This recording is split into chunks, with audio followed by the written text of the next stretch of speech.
নমস্কার, আপনারা দেখছেন নিউজ অবিকলের খবর ঝটপট। আপনাদের সঙ্গে রয়েছি আমি সীমা। প্রথমেই শুনে নিন সংবাদ শিরোনাম। বন্যার কবল থেকে রক্ষা পেল না পুলিশ ফাঁড়িও, আধিকারিকরা আশ্রয় নিলেন বিদ্যালয়ে। ফের ট্রান্সপোর্ট কোম্পানি গাড়ি থেকে নেশা সামগ্রী উদ্ধার, আটক 1। 5 বছরের পুরনো মামলার রায় ঘোষণা করল আদালত, যাবজ্জীবন কারাদণ্ড দোষীর। ধীরে ধীরে হ্রাস পাচ্ছে বরাকের জল, স্বস্তির নিঃশ্বাস জনমনে। বন্যার জলে ডুবে সলিল সমাধি এক বৃদ্ধের, আতঙ্ক। এবার সংবাদ সবিস্তারে। আজব কাণ্ড হাইলাকান্দিতে, স্কুল রূপান্তরিত হলো থানায়। হাইলাকান্দির এক বিশেষ স্কুল একটি সরকারি বিদ্যালয়ে রূপান্তরিত হলো অস্থায়ী পুলিশ ফাঁড়িতে। ছাত্রছাত্রীদের পরিবর্তে বিদ্যালয়ে আশ্রয় নিল পুলিশ। হাইলাকান্দিতে এই আজব কাণ্ড সামনে এলো। গত কয়েকদিনের টানা বর্ষণের ফলে রাজ্যের বিভিন্ন প্রান্তে দেখা দিয়েছে বন্যার তাণ্ডব। সমান্তরালভাবে হাইলাকান্দি জেলাতেও দেখা গেছে বন্যার বিভীষিকাময় পরিস্থিতি। বন্যার ফলে সম্পূর্ণভাবে ডুবে গেছে হাইলাকান্দি জেলার লক্ষ্মীনগর পুলিশ ফাঁড়িও, যার ফলে পুলিশ ফাঁড়ি ছেড়ে বিদ্যালয়ে আশ্রয় নিতে হলো খোদ পুলিশকে। এই বিদ্যালয় হলো আয়নাখাল গভর্নমেন্ট A+ স্কুল এবং এই বিদ্যালয়টিতে অস্থায়ীভাবে পুলিশ ফাঁড়ি নির্মাণ করে কাজ চালিয়ে যাচ্ছেন পুলিশ আধিকারিকেরা। এই অস্থায়ী পুলিশ ফাঁড়িতে কিভাবে চলছে পুলিশের কাজকর্ম, সম্পূর্ণ দেখুন আমার এই বিশেষ প্রতিবেদনে। হাইলাকান্দি থেকে রামধন দাসের রিপোর্ট, নিউজ অবিকল। চুরাইবাড়ি পুলিশের নেশা বিরোধী অভিযান, উদ্ধার নিষিদ্ধ কফ সিরাপ, আটক চালক। চুরাইবাড়ি পুলিশের নেশা বিরোধী অভিযান অব্যাহত। ফের ট্রান্সপোর্ট কোম্পানির গাড়ি থেকে উদ্ধার এসকাপ সিরাপ। ত্রিপুরা পাচারের আগে নেশা সামগ্রী জব্দ করে সফলতা পেল চুরাইবাড়ি ফাঁড়ির পুলিশ।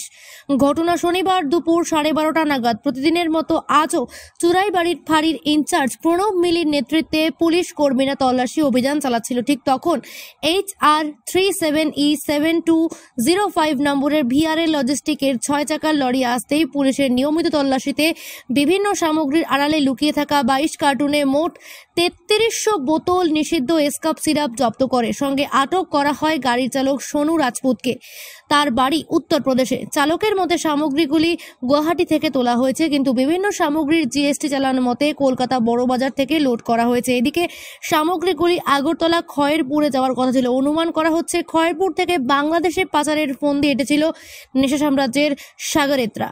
পুলিশ সোনুকে টানা জিজ্ঞাসাবাদ চালিয়ে যাচ্ছে। আগামীকাল তাকে করিমগঞ্জ আদালতে সোপর্দ করা হবে। সব মিলিয়ে চুরাইবাড়ি পুলিশের প্রতিনিয়ত নেশা বিরোধী অভিযান প্রশংসার দাবি রাখে।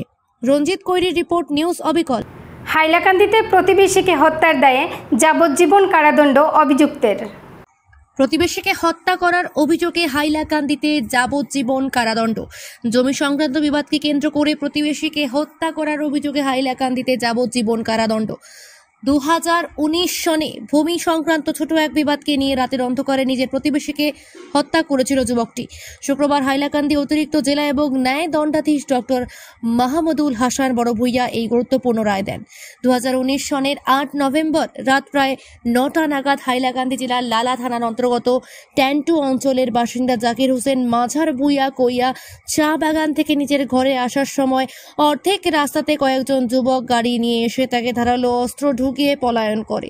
স্থানীয় লোকজন দেখে সঙ্গে সঙ্গে তাকে শিলচর চিকিৎসা মহাবিদ্যালয়ে প্রেরণ করে, কিন্তু রাতেই চিকিৎসা মহাবিদ্যালয়ে তার মৃত্যু হয়। তারপরের দিন জাকির হোসেনের পত্নী খাদিজা বেগম মাঝার ভূইয়া লালা থানায় স্বামীকে হত্যা করার অভিযোগ উত্থাপন করে এক মামলা দায়ের করেন। লালা পুলিশ 593/19 নম্বর এবং ভারতীয় দণ্ডবিধির 302/34 নং ধারায় মামলা রুজু করে তদন্ত আরম্ভ করেন এবং জাকির হোসেনের প্রতিবেশী বাহার উদ্দিন বড়ভূইয়া, আবু বকর বড়ভূইয়া এবং ছালেহ আহমেদ বড়ভূইয়াকে ঘটনার সঙ্গে জড়িত থাকার সন্দেহে গ্রেপ্তার করে। তাদের মধ্যে জাকির হোসেনের পুরো জমি সংক্রান্ত বিবাদ চলছিল এবং মাত্র 2 মাসের ভিতরে লালা থানার তৎকালীন ওসি লিটন না তদন্ত সম্পূর্ণ করে মামলার চার্জশিট আদালতে প্রেরণ করেন। আদালতে মামলাটি 18/20 নম্বর এবং 302/34 নম্বর নথিভুক্ত করে বিচার প্রক্রিয়া আরম্ভ করেন এবং আদালতে প্রায় 5 বছর ধরে মামলা চলার পর হাইলাকান্দির অতিরিক্ত জেলা এবং ন্যায় দণ্ডাধীশ ডক্টর মাহমুদুল হাসান বড়ভূইয়া এই মামলায় গুরুত্বপূর্ণ রায়দান করেন। রায়দানে ন্যায় দণ্ডাধীশ ঘটনার মূল অভিযুক্ত বাহার উদ্দিন বড়ভূইয়াকে যাবজ্জীবন কারাদণ্ডের শাস্তি প্রদান করেন। সঙ্গে 10,000 টাকা জরিমানা এবং টাকা পরিশোধ না করলে আরও 3 মাসের সশ্রমের কারাদণ্ডের শাস্তি প্রদান করতে নির্দেশ দেন। অবশ্য পর্যাপ্ত প্রমাণের অভাবে ন্যায়াধীশ দুইজন অভিযুক্ত আবু বকর বড় ভূঁইয়া এবং ছালে আহমেদ বড় ভূঁইয়াকে দোষমুক্ত করেন। ব্যুরো রিপোর্ট, নিউজ অবিকল। বাহারউদ্দিন বড়ভূঁইয়া, আচ্ছা, তার বিরুদ্ধে অভিযোগ আছিল যে লালা পিএস কেসের একটা কেস ছিল, সেকশন কেস নাম্বার হলো 593/19 আন্ডার সেকশন 302/34 আইপিসি, যে হে খাদিজা বেগম আসিলা, খাদিজা বেগম মাজার বইয়া আসিলা এই কেসের কমপ্লেনেন্ট। কারণ কমপ্লেন করিয়া কৈছেন যে ঘটনা তারিখ হইল গিয়ে 8/11/2019 ইংরেজি রাত্রে 8:30 সময় তার স্বামী জাকির হোসেন বড়ভূঁইয়া কইয়া বাগান থেকে তার বাড়িতে তার বাড়িতে যাওয়ার পথে কইয়া এটা জায়গার নাম হলো গিয়া জংলি টিলা, এখানে তাদের এই আসামিগুলা তাদের ফটো আটকাইয়া একটা গাড়ি নিয়ে ইয়া ফটো আটকাইয়া হত্যার উদ্দেশ্যে দা দিয়া সেদ মারছিল। ওই দিন রাত্রেবেলা তার মেডিকেলে মারা গেছেন, শিলচর মেডিকেল কলেজ হাসপাতালে মারা গেছেন। পরের দিন তার ওয়াইফ খাদিজা বেগম বড়ভূঁইয়া ইয়া লালা থানাতে একটা কেস দিয়েছেন, যেটা রেজিস্টার্ড হয়েছে লালা PS case number 593/19 under section 302/34 IPC. এরপরে এই কেসের তদন্তকারী অফিসার আসলে রিটার্ন না, তাই এটা দ্রুত তদন্ত শুরু করিয়া আসামির বিরুদ্ধে সব তদন্ত করিয়া তাই এই চার্জশিট দিয়েছেন, এই সেম সেকশনে দিয়েছেন। পরবর্তীতে এটা হাইলাকান্দি আইলো সেশন কেস হিসাবে রেজিস্টার্ড দিল session number 1820, session case number 1820 under section 302/34। দীর্ঘ 5 বছর বিচার প্রক্রিয়া চলার পরে আজকে এই আমার মহামান্য এডিশনাল ডিস্ট্রিক্ট সেশন জাজ এমএইচ বড়ভূঁইয়া মাহমুদ হাসান বড়ভূঁইয়া তাই এই গুরুত্বপূর্ণ রায়টা দিয়েছেন। রায় দিয়া কইছেন যে আসামি একজনের বিরুদ্ধে তার সাক্ষী প্রমাণ তথ্য প্রমাণ পাইছেন বাহারউদ্দিনের বিরুদ্ধে পাইয়া, বাকি দুজন আসামি আবু বকর এলিয়াস দিলওয়ার উদ্দিন আর আরেকজন আছে সালে আহমদ বড়ভূঁইয়া, তারা দুজনকে তাই খালাস দিচ্ছেন, নির্দোষ খালাস দিচ্ছেন, তার বিরুদ্ধে কিছু পাওয়া গেছে না বলে তারা খালাস দিচ্ছেন।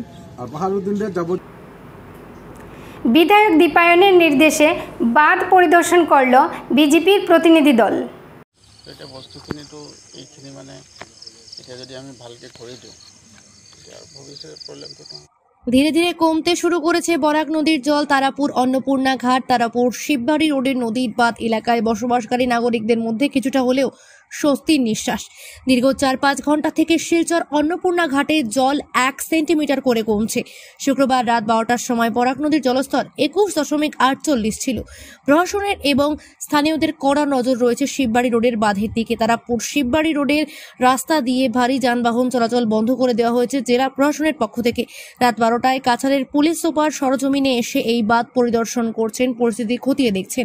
তাছাড়া শিলচরের বিধায়কের নির্দেশ, বিজেপির এক প্রতিনিধি দল শিববাড়ি রোডের বাঁধ পরিদর্শন করতে এসেছেন। সংবাদ মাধ্যমের সাথে কথা বলতে গিয়ে বিস্তারিত তুলে ধরেন বিধায়কের প্রতিনিধিরা।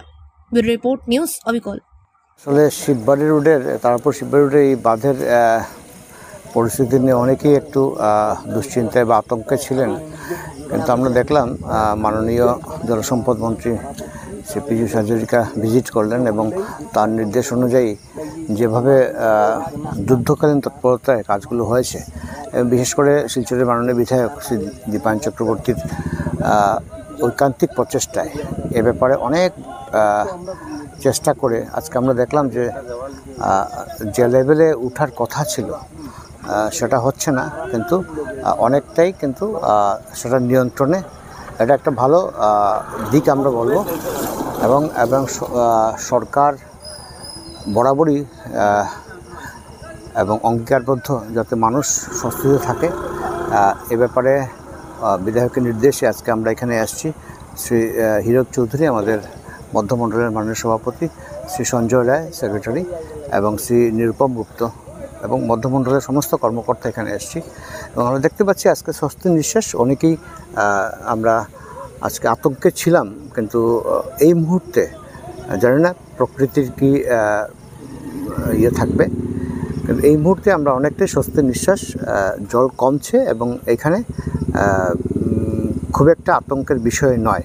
আর জল যদি বাড়ে তাহলে হয়তো আরও বেশি আমাদের প্রিকশন নেওয়া দরকার। সব মিলে আজকের দিনে একটু এই মুহূর্তে আমাদের একটা স্বস্তি আমরা বলতে পারি এবং এর জন্য মাননীয় বিধায়ক শ্রী দীপায়ন চক্রবর্তী অবশ্যই আমরা বলবো একটা বড় ভূমিকা নিয়েছেন এবং এ ব্যাপারে উনি শুরু থেকে তৎপর ছিলেন এবং এটা আজকে বাস্তবায়িত হয়েছে। আমরা ঈশ্বরের কাছে প্রার্থনা করব যাতে মানুষ মানে সুরক্ষিত থাকে, ভালো থাকে এবং যাতে এই প্রকৃতির যে রোষ যেটা রয়েছে আমরা অন্ততপক্ষে আমরা এটা ওভারকাম করতে পারি আমি প্রার্থনা করব ঈশ্বরের নিকট। ধন্যবাদ। এতিয়া বস্তুখিনিতো এইখিনি মানে এতিয়া যদি আমি ভালকৈ কৰি দিওঁ তেতিয়া আৰু ভৱিষ্যতে প্ৰব্লেমটো নহয়। এতিয়া ছাৰ মই মানে যেতিয়া ইয়াতে কাম কৰিছে মই এই যে ইঞ্জিনিয়াৰ বা মানে বাট কণ্ট্ৰলৰ মানুহবিলাক আছে মই কৈও দিছোঁ যে বোলে আপোনালোকে এইটো যিটো য'ত পানী আছে তাতে মানে মানে ফুটাটো তাতে ওলাইছিলে জিঅ' বেগ দিয়া হ'ল সেইটোও দিয়া নাই এই তাতে গাড়ী আনলোড কৰি তাৰপিছত ৰাতি কি কৰি বন্যার ভয়ঙ্কর রূপ, জলে ডুবে আজ চতুর্থ জনের মৃত্যু হাইলাকান্দিতে। হাইলাকান্দিতে বন্যায় চতুর্থ জনের মৃত্যু। আবারও বন্যার জলে সলিল সমাধি হলো এক বৃদ্ধের। হাইলাকান্দি জেলার কাটলিছড়ার টান্টো বাঙ্গালপুরের খুলিছড়া খালে পড়ে মৃত্যু হয়েছে তার। স্থানীয় জনগণ জল থেকে উদ্ধার করেন মৃতদেহ। বর্তমানে পুলিশ এবং জেলা প্রশাসনের আধিকারিকেরা উপস্থিত হয়েছেন ঘটনাস্থলে। পুনরায় বলছি, হাইলাকান্দিতে বন্যায় চতুর্থ জনের মৃত্যু। আবারও বন্যার জলে সলিল সমাধি হলো এক বৃদ্ধের। হাইলাকান্দি জেলার কাটলিছড়ার টান্টো বাঙ্গালপুরের খুলিছড়া খালে পড়ে মৃত্যু হয়েছে তার। স্থানীয় জনগণ জল থেকে উদ্ধার করেন মৃতদেহ। বর্তমানে পুলিশ এবং জেলা প্রশাসনের আধিকারিকেরা উপস্থিত হয়েছেন ঘটনাস্থলে। মৃত্যু হয়ে গেছে আর এখন এখানে এসে উপস্থিত হয়েছেন কৃষকমুক্তি সংগ্রাম সমিতি জহিরুদ্দিন লস্কর এবং ছাত্রমুক্তি সংগ্রাম সমিতির ফরিদুদ্দিন লস্কর। আমি ওনাদের কাছ থেকে জানতে চাইব যে কীভাবে এই ঘটনাটি সংঘটিত হয়েছে, কী বলবেন? হাইলাকান্দি জেলার লালা সার্কুলের বাঙ্গালপুর গ্রামে আজকে বন্যার জলে পড়ে আরেকজন মানুষের মৃত্যু হয়েছে। লুৎফুর রহমান লস্কর নামের 45 বছরের এই ব্যক্তি পুলিছড়া খালের জলের স্রোতে পড়ে মৃত্যুবরণ করেন। আপনারা দেখেছিলেন যে গত কালকে আমরা আরেকজনকে এভাবে আমাদের পার্শ্ববর্তী গ্রামে আরেকজন মানুষ মৃত্যুবরণ করেছিলেন এবং আজকে পার্শ্ববর্তী গ্রামে আরেকজনের যেহেতু মৃত্যু হয়েছে আমরা অত্যন্ত মর্মাহত এবং আমরা কী বা বলবো যে আমরা দুঃখে আজকে এই পরিবারের প্রতি আমরা অত্যন্ত মর্মাহত এবং ব্যথিত।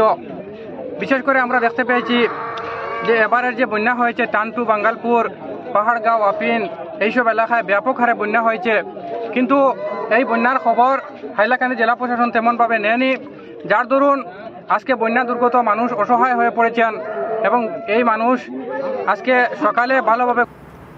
এখন খবর এই পর্যন্তই।